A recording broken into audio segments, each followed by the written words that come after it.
nga naghayog sa karon kung dili pwede magpakahilom lang ang mga trabahante sa duha ka nabilog sa duha ka unyon.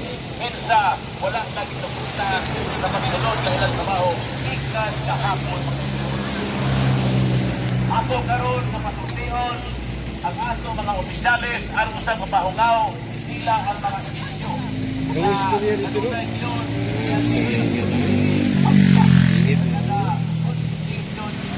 Makibaka, no?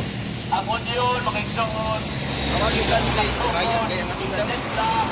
yan po mga bulan, Septembre, Oktubre, kanunay andaw, naging istorya, pinangagi sa pagkakahit sa National Conciliation and Mediation Board. Wala yun, tago ang yun. Anarki ka lang ihaman. Dani, nagadagang igayon mga kaigsuunan, kanunay nagpaumot. Naghanang i-keep up sa atong mga membro sa Union, aron lang ma-resolve ang atong kumpanya sa ating kanyang mga institusyon. So, busa mga ito, nakita kini, kadili na kini makatarong anon, kung kinahanglan, gawa sa pag-prepare o kagandam, yun naging part ng mga ang kaigsuunan, at yun, strike maluting kung na-comply na, naabot na sa atong mga membro sa Union, ang requirement na mahimong kanila sa balaod. Bisa ko sinugda, alay na ang talwag-kwenta ang ato mga kaisunan ng mga muro. Nagpupulong yun ang muro.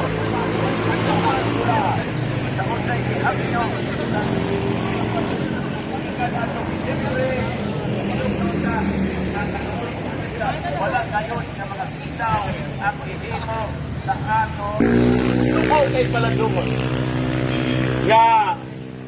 First time in Northern Mindanao, dili nila pasudlon ang mga kaugalingon nilang trabahante ng kaisuunan.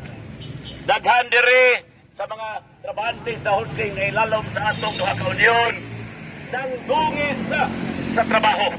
Suhito na tanan sa trabaho. Katapusan, ok diri sa sulod sa planta, kabalo na sila. Dahil na nilang mauk-ok diri, tumo silang kadugay.